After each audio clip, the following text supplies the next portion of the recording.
guys, Jen here. So today we're going to make this super fun, colorful welcome wreath, and let's show you the supplies that you're going to need. Alright, I want to show you some of the supplies you're going to need. This is a welcome sign. It is like the layer cardboard. I can't remember what they call this, but I got this one instead of a wooden one because it was lighter weight and it was on sale. And we're going to attempt to kind of do an ombre pink and yellow for summery bright colors. This is for my classroom, so I just wanted something really bright and friendly. And all of this came from Hobby Lobby. I also have some ribbon that I'll share with you. This one came from JoAnns on clearance. This one was Hobby Lobby. These are all wired ribbon. This one was Easter on sale at JoAnns.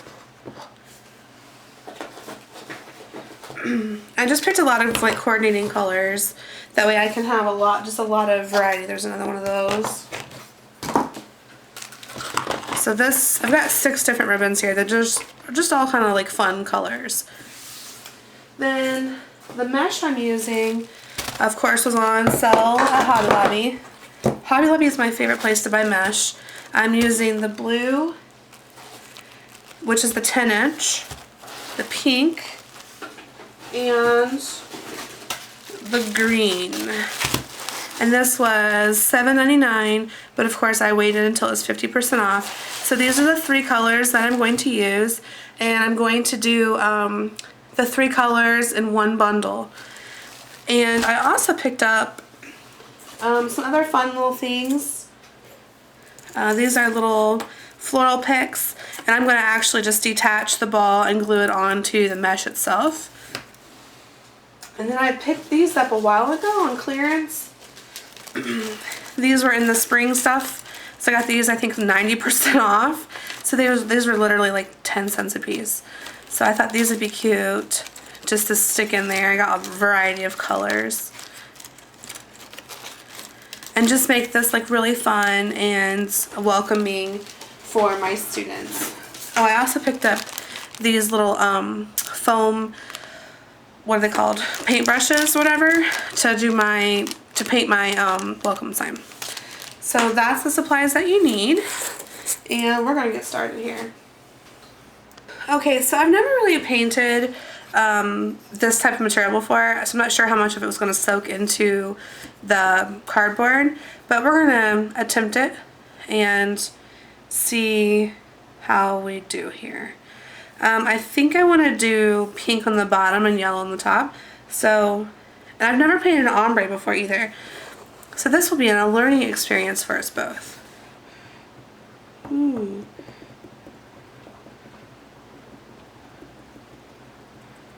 So far, I'm not real sure. I think what I'll do is once I get this pink paint was on clearance. I see why. It's really thick. I don't know if it's just old or what, but you can see the yellow paint's not nearly as thick. Anyway, I'm going to go back over this and do the edges in like a real, you know, with a paintbrush or whatever.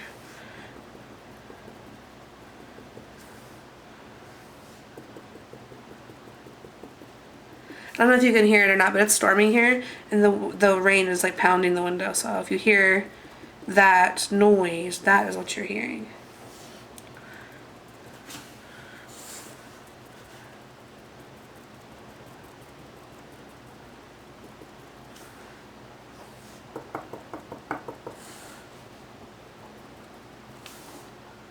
Well, I like this. This pink is really pretty. I like that.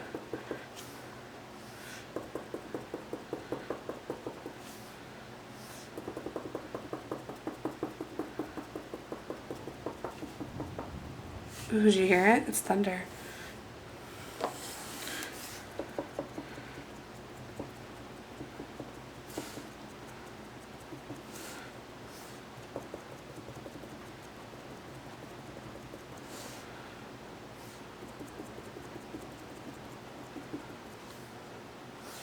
These little paintbrushes are cute. I've never used these before.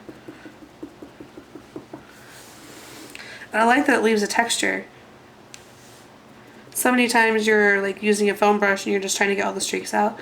I actually like that this leaves a little bit of texture. Oh, that's my phone. I don't know if you heard that or not. So lightning had been detected. So this is never going to stop raining.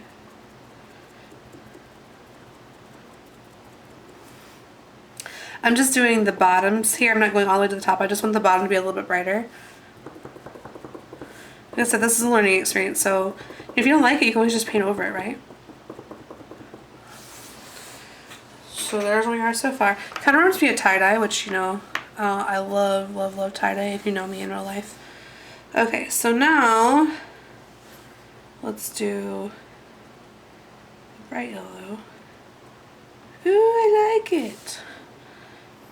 Kinda. We'll see. I may do the pink back over the top of the yellow. I think that's what I'll do.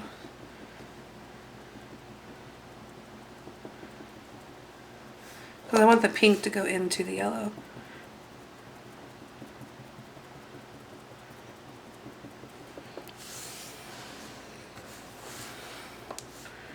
Learning process, right?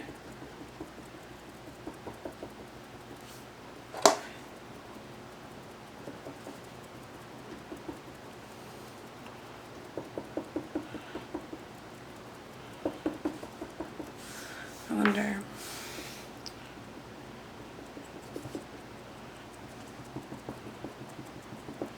That's the ticket.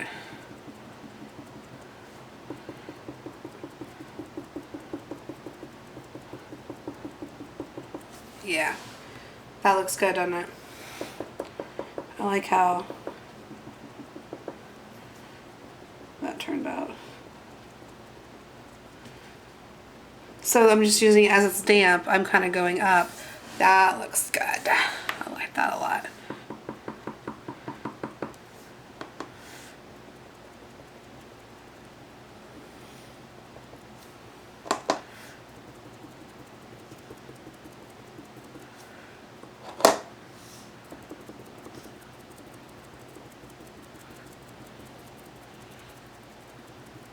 You can see the difference in the yellow, the texture, or the quality of the paint.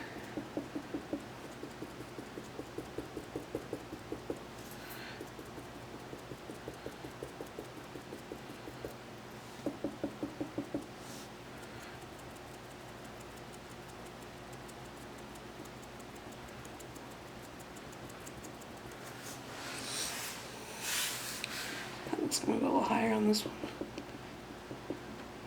The L looks funky being.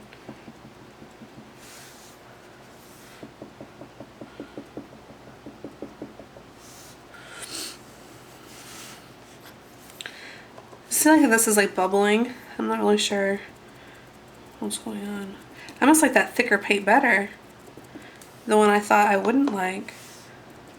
And I shook it like crazy too, so that's not the issue. I just really like the bright colors, and I typically tend to buy lots of things that are on clearance at the end of summer, and especially like right now they have all that like the flamingo stuff and pineapple stuff. I love it. It's so bright and cheery and beachy and whimsical. I love it, love it, love it, love it, love it. So I like my room to be bright and cheerful, because I tell you what, when winter comes, whew, it is dreadful. You're stuck inside all day, and I feel like you really need that brightness to get you through the mundane winter months. Well, I am in love with this. I think this is awesome.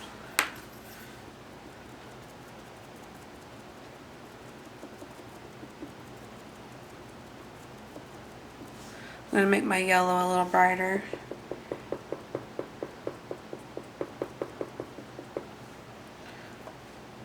Now I don't want to put too much paint on this because you've already kind of blended it, so, and I will still blend this as well. I don't want any straight lines on it.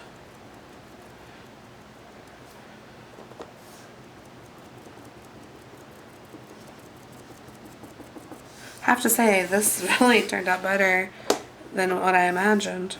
Okay guys, so we're going to start cutting our mesh, and this is the 10-inch mesh, and we're going to cut it in 8-inch pieces.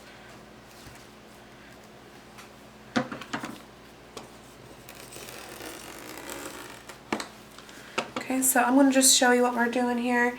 I typically like to cut up a whole roll and just like, you know, lay it all over the floor and stuff. But for you guys, I want to show you exactly what we're doing. So I'm just going to show you one bundle. This, I'm going to cut some of this off. This is really kind of weird looking, isn't it? Sorry, I hit my camera. I've got this new camera stand, which I love, but my workspace is smaller. Okay, so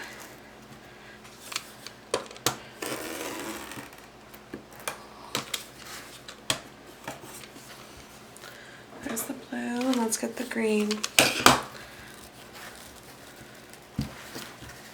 You typically do have to trim your mesh when you first get it because it's just kind of hooky. Is that a word? Hooky? I found this great big pinwheel too that I may stick in my wreath. This was my son's. He had to have it, of course, and now it's just sitting in my craft room, so I'm sure it was on clearance. Okay. So I've got my 3 colors.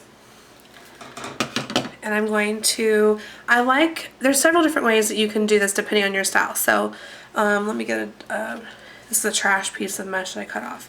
You can do a diagonal roll like this, which makes your pieces longer and they're more pointed. Now this does tend to fray easier if you leave this edge pointed, but it leaves a really unique look. You can do the scrunch method where you just kind of go like this, and that leaves these edges open. You can scrunch it the other way.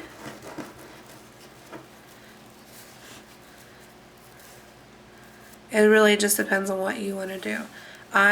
Today I'm going to do this roll method like this. And that leaves my ends on the stitch side. And like I said, this is for my classroom, and these I found tend to hold up better when you have, you know, 30 kids going in and out multiple times during the day. So that is what we're going to do. So I'm just going to roll this up. And this will be the same thing we do for each bundle, and I like to keep this edge on the inside just so I can hold on to it. And I just hold that in my thumb and I roll up my next one. I try to keep it straight, as straight as I can. I'll put that one in my hand too. It's crisscross. And then you roll up your third one. You want to try to keep your roll the same size. I mean, it doesn't have to be perfect, don't get me wrong. Like that one's a little bit bigger, but okay, so I've got my 3 colors, and I'm going to take half a pipe cleaner, and I just chose some colors that matched. Slip that in, pull it around, and what I like to do is I like to fold this up, gather it in my hand, and my edge is sticking here, and I pull this down, squeeze, because you want that as tight as you can get it,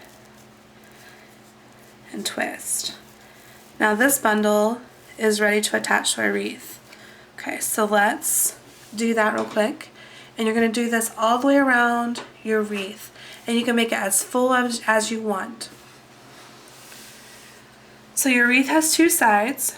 It has a concave side where it dips in, and then it also has a convex side where it curves out. The convex side is your front. So we're going to be attaching this to the back. I like to start on the inside. And what you're going to do, guys, is you're just going to alternate. So this one will be, I'm hooking this to the inner rings, okay? And you just want to really give this a good twist. Now my next one will go here, and then the next one will be here, and then I'll come back and do it again. Okay, so you're gonna have about 5 or 6 in each section, and that'll really fill this up. And then you can see I've got some frays here, so you can just trim those off. I usually wait till I'm all done because you're gonna be messing with this, flipping it over and whatnot. So, but that's all you have to do. So we're gonna fill this up and we'll get back and we'll do a little update. Alright guys, I want to show you the back of this wreath. I ended up using just 3 rolls, 1 of each color, and putting 5 bundles into each section. So again, I just alternated between the bottom, the middle, and the top rows, wrapping my pipe cleaners around 2 of the bars each time. So I went all the way around with 5 in each one, and again I only used 3 rolls of the mesh, 1 of each color. So now we're going to decorate. So the first thing I want to do is work on my welcome sign. And I want to attach some pipe cleaners to this so that I can attach it to my wreath. So I'm just going to pull out some pipe cleaners here. And since this is cardboard, I should be able to just use a stapler and staple into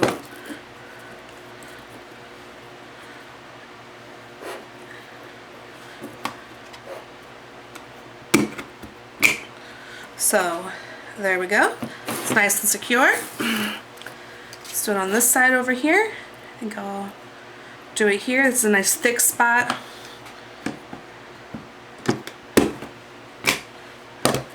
Push that through. Loop it over. And give it another hit. You could also put some hot glue on these too if you didn't feel like they were secure enough. I think it's going to be fine personally. So we will do this. I may have to come back and do another one in the middle too. We'll just have to see how we connect it. So the next thing we're going to do is we're going to connect and start decorating. So I have these balls here. So I'm going to cut those off. I'll just pull them off. So a little extra glue there.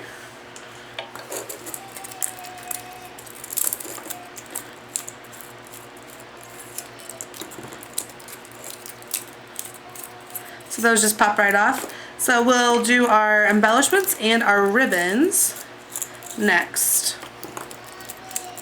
I don't know if you can hear my kid just woke up from nappies yelling for me. So, alright.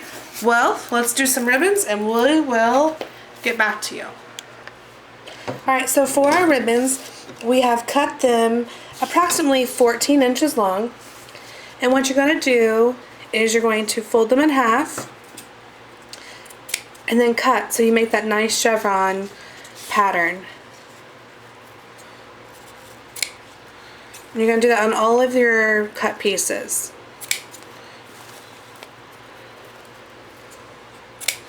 Then you're simply going to lay them on top of each other. Use a pipe cleaner. Now what I like to do is use a different colored pipe cleaner. That way it's easier to see when I am putting it through my wreath. We're just going to fold them in half. Pull it tight. Give it a twist. And then you're going to use this piece to attach it to your wreath. And you're going to attach this the same way that you did your bundles. So what I like to do is hang my wreath up and just find the empty spots and put my ribbons in there around evenly around the whole wreath. So the next thing we'll show you is our finished ribbons.